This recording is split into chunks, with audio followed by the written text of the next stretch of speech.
सुप्रभात विद्यार्थियों, आज हम देखेंगे हिंदी व्याकरण का पार्ट 2 वर्ण तथा शब्द विचार। तो आज के इस पार्ट में हम देखेंगे कि वर्ण किसे कहते हैं, ध्वनि किसे कहते हैं और शब्द विचार देखेंगे।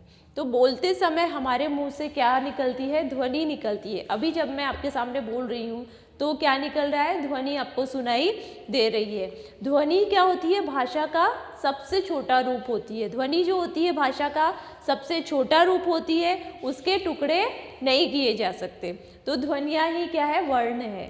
तो बोलते समय हमारे मुंह से ध्वनियाँ निकलती है। ध्वनि जो है भाषा का सबसे छोटा रूप है और ध्वनि के टुकड़े नहीं किए जा सकते। तो ध्वनियाँ ही वर्ण है और इन वर्णों का जो समूह होता है उन्हें हम क्या कहेंगे? वर्णमाला कहेंगे। तो हम देखेंगे वर्ण। वर्ण किसे कहा जाता है? वर्ण की परिभाषा क्या है? तो भाषा की सबसे छोटी ध्वनि को क्या कहते हैं? हम वर्ण कहते हैं। भाषा की सबसे छोटी ध्वनि को वर्ण कहते हैं। और वर्णों का जो समूह होता है उसे हम क्या कहेंगे? वर्णमाला। जैसे हम पिछली कक्षा में देख चुके हैं, छोटी कक्षाओं में देख चुके हैं वर्णमाला। तो क्या होता है वर्णमाला? तो अ आ इ ई उ ऊ ए ऐ ओ औ अम अह क ख ग घ ड़ च छ ज झ य ट ठ ड ढ न त थ द ध न प फ ब भ म य र ल व श श ह क्षत्र ज्ञ। ये सब क्या है? वर्णमाला है। तो अब वर्ण के भेद देखेंगे। वर्ण के भेद कितने होते हैं? तो वर्ण के दो भेद होते हैं। कितने भेद होते हैं? वर्ण के दो भेद होते हैं। पहला है स्वर, दूसरा है व्यंजन। वर्ण के कितने भेद होते हैं? दो भेद होते हैं, स्वर और व्यंजन। तो स्वर किसे कहेंगे? तो स्वतंत्र रूप से उच्चारित होने वाली ध्वनियाँ, उन्हें हम क्या कहेंगे? स्वर। स्वतंत्र रूप से जो ध्वनियाँ उच्चारित की जाती है, जिनका उच्चारण स्वतंत्र रूप से किया जाता है, उन्हें क्या कहते हैं? उन्हें स्वर कहते हैं। तो स्वर के उदाहरण है क्या है? अ आ ई उ री ए ऐ ओ औ। तो हमारे जो हिंदी व्याकरण में जो स्वर है, जिनका उच्चारण स्वतंत्र रूप से किया जाता है, तो ये इनका जब उच्चारण होता है तो अन्य किसी वर्ण की सहायता नहीं ली जाती है। जो स्वर है वो स्वतंत्र होते हैं, उनका उच्चारण करते समय अन्य किसी वर्ण की सहायता नहीं ली जाती है। तो स्वरों की संख्या कितनी होती है? स्वरों की संख्या 11 होती है। ये सबको ध्यान में रखना है। स्वरों की संख्या कितनी होती है? 11। और हिंदी भाषा में 10 स्वरों का अधिक उपयोग किया जाता है। वो 10 स्वर कौन से हैं? अ आ ई उ ए ऐ ओ औ। और इसमें जो री है, री का उपयोग नहीं किया जाता है। किया जाता है लेकिन कम उपयोग किया जाता है। री का उपयोग संस्कृत भाषा में सबसे ज़्यादा किया जाता है। तो ये क्या है? हमारे स्वर है। एक बार स्वर की परिभाषा फिर से देख लेते हैं कि स्वतंत्र रूप से उच्चारित होने वाली ध्वनियाँ स्वर कहलाती है। कि स्वर जो होते हैं उनमें अन्य किसी वर्ण की, जब स्वर का उच्चारण किया जाता है तो अन्य किसी वर्ण की सहायता नहीं ली जाती है। अब देखेंगे हम अयोग वाह। तो अयोग वाह किसे कहते हैं? अयोग वाह क्या है? अम तथा अह। तो ये जो है अम तथा अह, ये स्वर तथा व्यंजन के बीच की स्थिति वाले वर्ण हैं। क्या है ये? स्वर तथा व्यंजन के बीच की स्थिति वाले वर्ण हैं। उनका उच्चारण अ के बिना संभव नहीं है। अम तथा अह का जब हम उच्चारण करते हैं तो किसकी सहायता ली जाती है? अ की सहायता ली जाती है। बिना अ के इनका उच्चारण संभव नहीं है, इसलिए हम इन्हें क्या कहते हैं? अयोगवाह कहते हैं। तो अम को अनुस्वार तथा अह को विसर्ग कहा जाता है। अम को क्या कहा जाता है? अनुस्वार तथा अह को विसर्ग कहा जाता है। और इनका चिन्ह क्या है? व्यंजन का चिन्ह है। अनुस्वार अयोगवाह जो है वो क्या है, व्यंजन का चिन्ह है। अब देखेंगे हम अनुनासिक। अनुनासिक किसे कहते हैं? ये जो चिन्ह है, ये वाला जो चिन्ह है चंद्र बिंदु, तो चंद्र बिंदु अनुनासिकता का चिन्ह है। ये जो चंद्र बिंदु है ये क्या है, अनुनासिकता का चिन्ह है। यह स्वर का गुण है। इसे लिखने के लिए प्रत्येक स्वर या उसकी मात्रा के ऊपर चंद्र बिंदु लगाया जाता है। कि हम जब ये अनुनासिक का प्रयोग कब किया जाता है, तो जब हम स्वर लिखते हैं या कोई मात्रा लिखते हैं तो उसके ऊपर चंद्र बिंदु का ये चिन्ह लगाया जाता है। जैसे ये आ है, आ के ऊपर चंद्र बिंदु लगा दिया, क्या बना ये, आंख। अगर बिना चंद्र बिंदु के ये शब्द बोलेंगे तो क्या होगा, आँख। क्या हुआ, आँख। लेकिन जब ये चंद्र बिंदु इसके ऊपर लग गया तो हम क्या, नाक से बोलेंगे। थोड़ा सा इसका उच्चारण कैसे होगा, आँख। नाक से बोलते हैं ना हम, आँख। फिर वैसे ही ऊ के ऊपर चंद्र बिंदु लग गया यहाँ पे, तो ऊंट। ऊंट जब हम बोलते हैं, ये चंद्र बिंदु हटा के हमने इसका उच्चारण किया तो क्या हुआ, ऊट। क्या हुआ, ऊट। लेकिन इसके ऊपर चंद्र बिंदु लग गया तो ये क्या हुआ, ऊंट हो गया। क्या हो गया, ऊंट हो गया। तो इसे क्या है, अनुनासिक है। अब है अनुस्वार।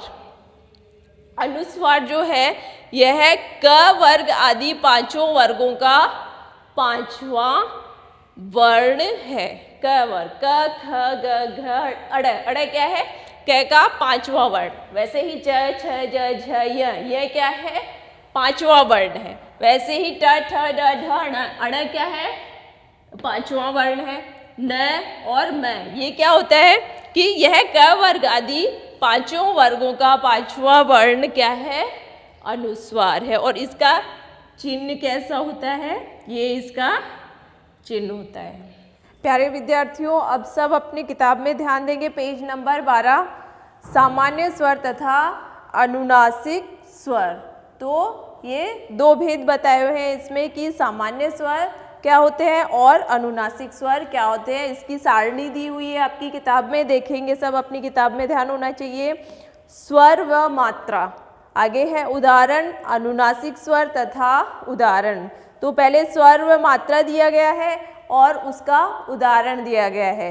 उसके बाद में अनुनासिक स्वर है और उसका उदाहरण है। तो हमारा पहला उदाहरण देखेंगे, अ की कोई मात्रा नहीं है और इसका उदाहरण है सवार। अनुनासिक स्वर में देखेंगे ऊपर आगे उदाहरण है संवरना। स के ऊपर क्या लग गया, चंद्र बिंदु लग गया। अनुनासिक स्वर का ये उदाहरण है संवरना। आ की मात्रा है और उसका उदाहरण है बाट। अनुनासिक स्वर है आ, उदाहरण है बाट। बाट के ऊपर क्या लग गया, चंद्र बिंदु। और उसको हम कैसे बोलेंगे, थोड़ा नाक में जब चंद्र बिंदु लग जाता है तो हम नाक से बोलेंगे बाट। बाट, बाट और बाट। मात्रा में जब मात्रा वाला उदाहरण देखेंगे, स्वर की मात्रा वाला उदाहरण, तो क्या था, बाट। और उसमें चंद्र बिंदु लग गया तो वो क्या हो गया, बाट। ऐसे ही हम ई का उदाहरण देखेंगे, ह्रस्व ई, जिसे छोटी ई की मात्रा भी कहते हैं हम, बिद। और इसके ऊपर अनुनासिक स्वर का उदाहरण देखेंगे तो क्या हो गया, ये बिंद। इसके ऊपर बिंदु लग गया, बी के ऊपर बिंदु लग गया तो क्या हो गया, बिद से बिंदु लगते ही बिंद। अब है ह्रस्व ई की मात्रा है, जिसे हम बड़ी ई की मात्रा भी कहते हैं, कही। और इसका अनुनासिक स्वर का उदाहरण देखेंगे, कहीं। कहीं और ऊपर बिंदु लगते ही ये हम कैसे बोलेंगे, नाक में बोलेंगे। तो कैसे बोलेंगे, कहीं। कहीं और कहीं, दोनों में देखिए फर्क है। जब हमने मात्रा नहीं लगा, ऊपर अनुनासिक स्वर की मात्रा नहीं लगाई तो उसमें क्या हुआ, कहीं। और उसके ऊपर जैसे बिंदु लग गया वो क्या हो गया, कहीं। अब है ऊ का उदाहरण देखेंगे, उगली।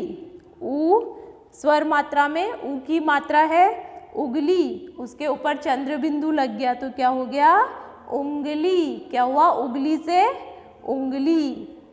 और दीर्घ ऊ में देखेंगे पूछ, और जैसे ही चंद्र बिंदु लगा क्या हो गया, पूछ।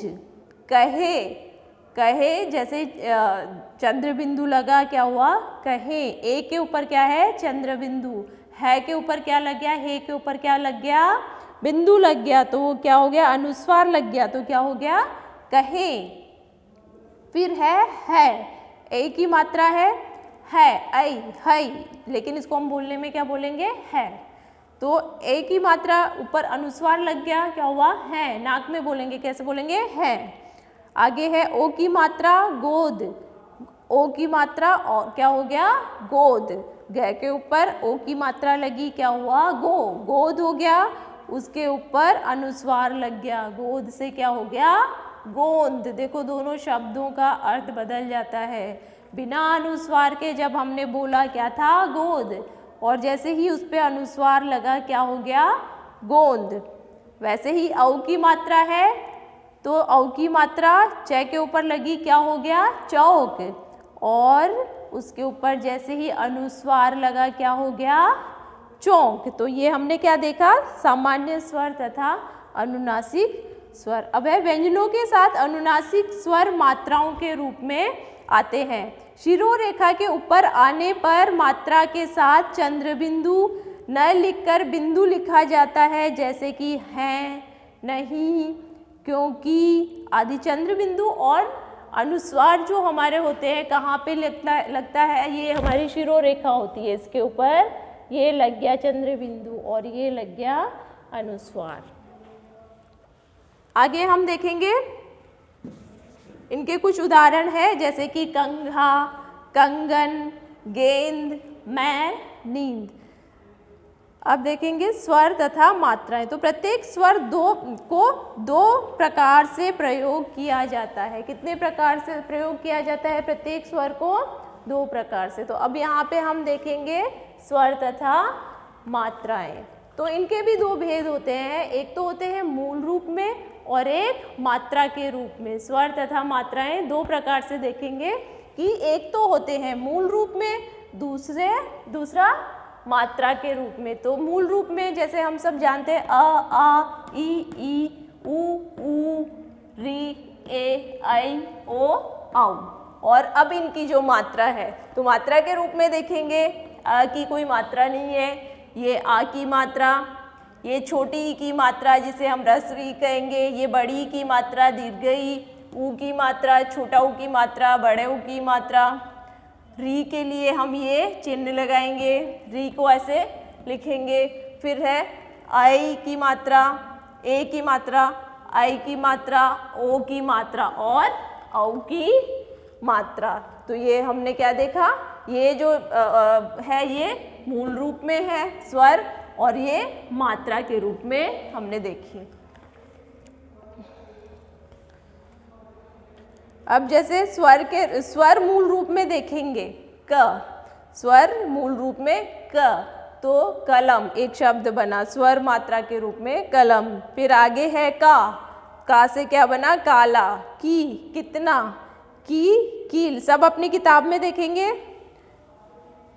कील कुर्ता, कू से कूड़ा, फिर है कूड़ा, कृषक, ये री की मात्रा देखो, क के नीचे ये री की मात्रा लगी, क्या हो गया क्री, और क्री से कृषक।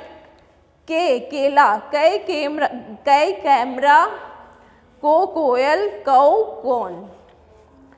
जैसे कि कौन बोलते हैं, बोलने में मात्रा औ की है कौ, लेकिन हम बोलेंगे क्या कौन।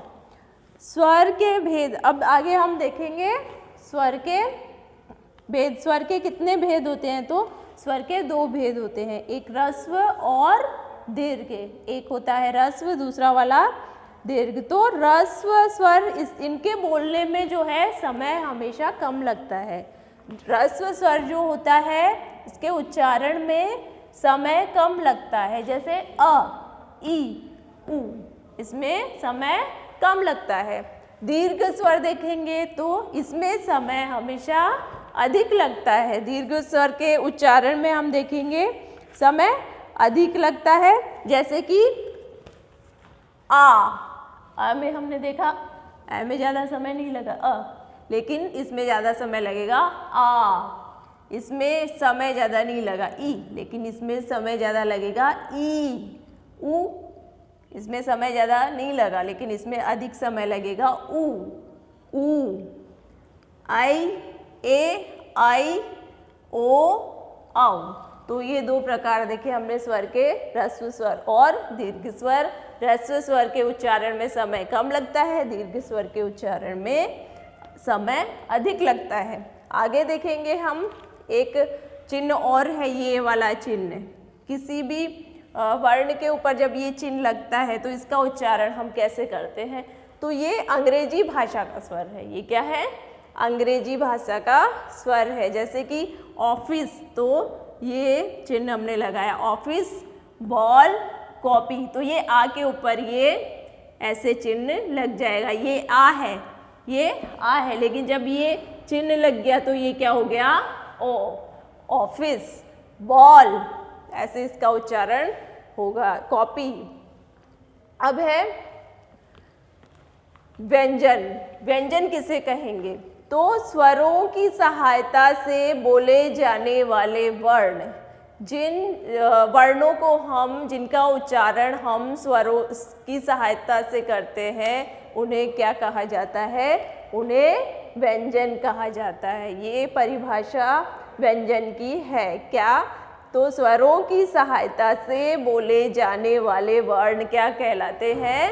व्यंजन कहलाते हैं। जिनका उच्चारण स्वरों की सहायता से होता है, उन वर्णों को हम क्या कहेंगे? व्यंजन कहेंगे। अब देखेंगे हम हिंदी में स्वरों की सहायता से बोले जाने वाले वर्ण व्यंजन कहलाते हैं। अब अपनी किताब में देखेंगे पेज नंबर 14। हिंदी के व्यंजन जैसे कि हम सब जानते हैं, हिंदी के व्यंजन इस प्रकार से है। क वर्ग तो क, ख, ग, घ, ड़। च वर्ग में क्या आता है? च, छ, ज, झ, य।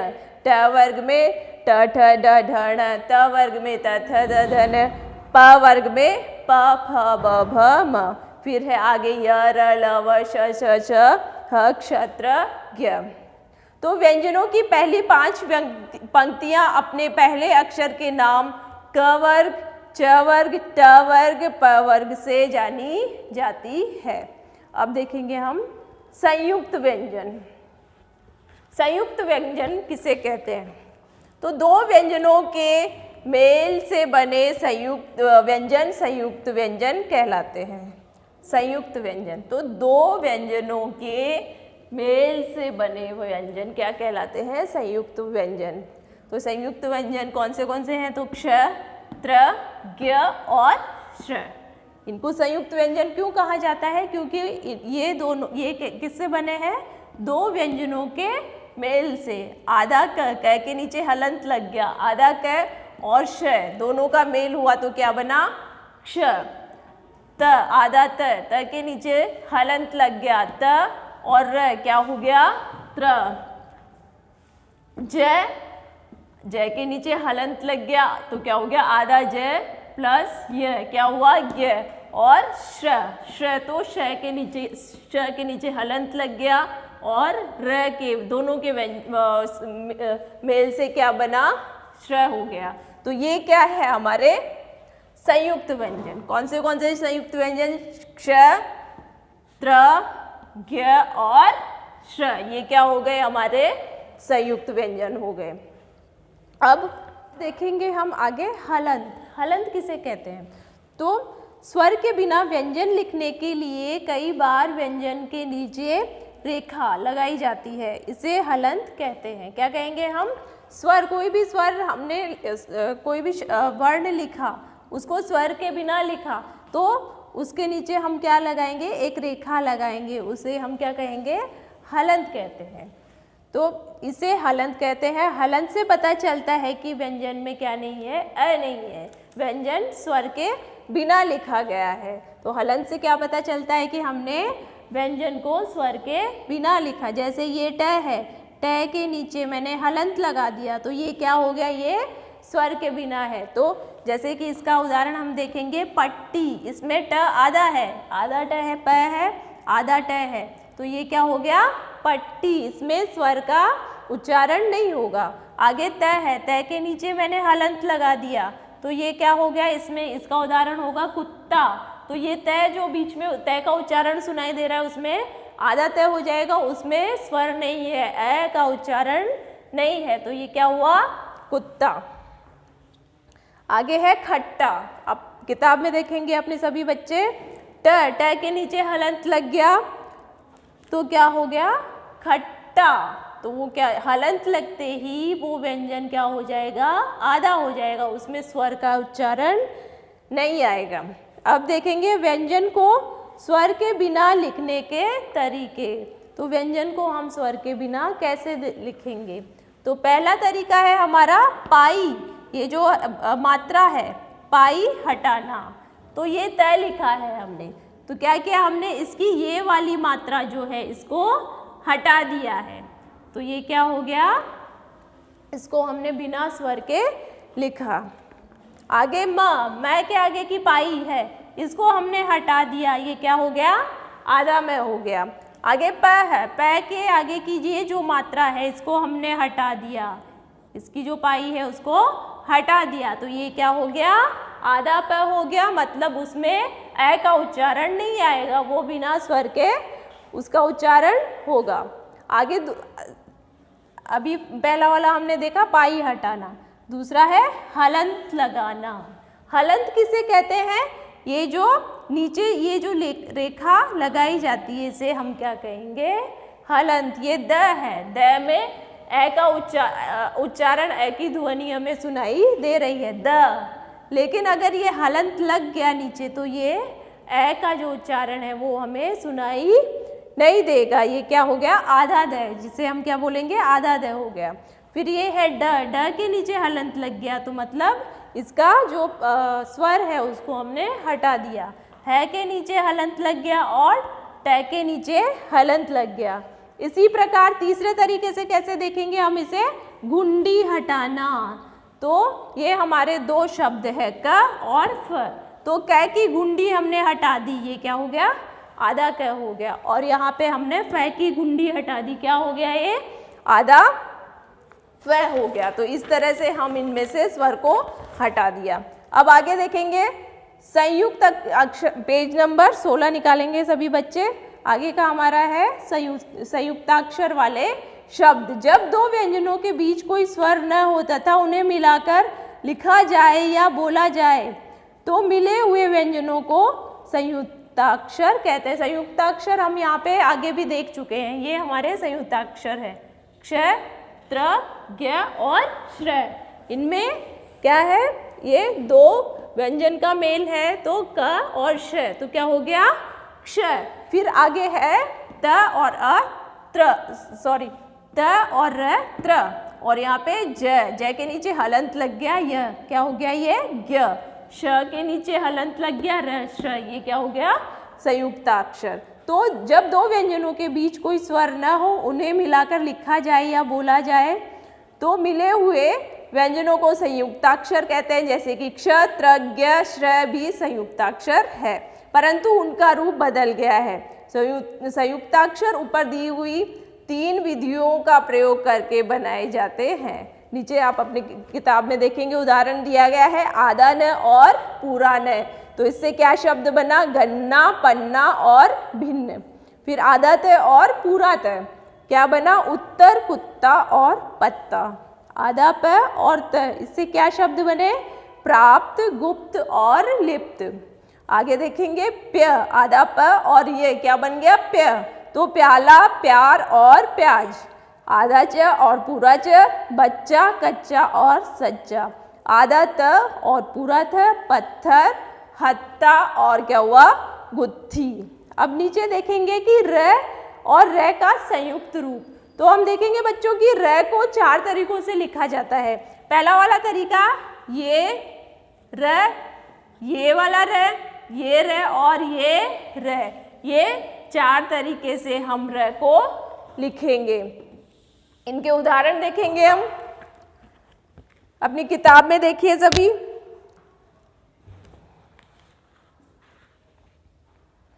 तो अरहित र, ये वाला जो है क्या है, अरहित, इसमें अ का उच्चारण नहीं आएगा, तो अरहित र। सूर्य, नर्मदा और वर्ग। इसके उदाहरण है सूर्य, नर्मदा और वर्ग। अब है असहित र, ये वाला जो र है इसमें अ का उच्चारण आएगा।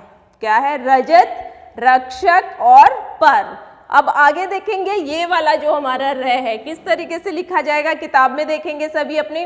व्रत, ग्रह और समुद्र। व्रत में व के नीचे ये इस तरह से र लगा हुआ है तो क्या हो गया? व्रत। ग के नीचे इस तरह से र लगा हुआ है, क्या हो गया? ग्रह। और समुद्र, द्र के नीचे इस तरह से ये र लगा हुआ है। अब आगे हम देखेंगे ट्रेन। ट्रेन के नीचे कौन सा र, ट के नीचे कौन सा र लगा है? ये वाला र। सभी अपनी किताब में देखेंगे। ट्रक के नीचे कौन सा र लगा हुआ है? ये वाला र लगा हुआ है। तो ये 4 तरीके से हम र को लिख सकते हैं। अब नीचे देखेंगे, यहाँ र में र है तथा हलंत है। यहाँ पे र में क्या है? हलंत। अलग अलग तरीके से जो र लिखे उनमें क्या है? ये वाला जो र है, ये वाला जो र है और ये वाला जो र है, इन दोनों में क्या है? हलंत है। अब आगे देखेंगे शब्द। तो नीचे अपनी किताब में सभी बच्चे देखेंगे शब्द है वक, लड़की, हिरण और पेड़। ऊपर लिखे सभी शब्द वर्णों से मिलकर बने हैं। व और क्या है? वर्ण है, दोनों वर्ण है। लड़की तो ल, ड़ और की, ये तीनों क्या है? तीनों वर्ण है। जो ऊपर लिखे सभी शब्द वर्णों से बने हैं तो ये सभी क्या है? वर्ण है। अलग अलग वर्णों को मिला के व और क दोनों को मिलाया क्या बन गया? वक। एक शब्द बन गया। लड़की, लड़की, ये क्या बन गया? एक शब्द बन गया। तो ऊपर लिखे वर्णों के मेल से क्या बनते हैं? शब्द बनते हैं। तो व के नीचे यहाँ पे देखेंगे व, अ, क, अ, इतने वर्णों के मेल से ये वक शब्द बना है। व, आधा व, उसमें स्वर आ रहा है, अ का उच्चारण आ रहा है आधा क, और उसमें अ का उच्चारण आ रहा है, क्या हो गया? ये वक हो गया। इसी तरह से सभी वर्णों को हम देखेंगे। अब नीचे हिरण है, इसी प्रकार से लड़की है और इसी प्रकार से पेड़ है। तो यहाँ अक्षरों का मेल दिखाया गया है। केवल अक्षरों के मेल से ही शब्द नहीं बनता है। सिर्फ कोई भी वर्ण मैंने लिख दिया, यहाँ पे लिखा हुआ है नहीर, तो ये शब्द बना? नहीं बना। इसका क्योंकि इसका कोई अर्थ निकल के नहीं आता है। इसका मतलब क्या हुआ कि ये कोई शब्द नहीं बना। जो भी जिन वर्णों के मेल से शब्द बनाते हैं हम, उनका कोई ना कोई अर्थ बाहर निकल के आना चाहिए, तभी वो क्या बनता है? एक शब्द बनता है। अब है नहीर, यह शब्दों का मेल है किंतु यहाँ शब्द नहीं है क्योंकि इसका कोई अर्थ नहीं है। इन अक्षरों को अगर इस प्रकार लिखा जाए, हिरन, नहीर का हम अगर लिख दे हिरन, तो ये क्या हो गया? एक सार्थक, इसमें कोई अर्थ छुपा हुआ है, तो ये क्या हो गया? अर्थ, एक शब्द बन गया। यहाँ एक सार्थक शब्द है, इस शब्द का कोई अर्थ है। वर्णों का ऐसा मेल जिसका कोई अर्थ हो उसे क्या कहेंगे? हम शब्द कहेंगे। अब देखेंगे मात्रा। यहाँ पे आपको बच्चों नीचे एक सारणी दी गई है। मात्रा युक्त शब्द, अनुस्वार वाले शब्द और अनुनासिक शब्द। इन शब्दों का सभी घर पे अभ्यास करेंगे। मात्रा युक्त शब्द है कितना, अनुस्वार वाले शब्द का उदाहरण है कंगा, कांच। वैसे ही खिलना, खंड, खंगालना, गिरना, गंगा, गांठ, घिसना, घंटी और घांगरा।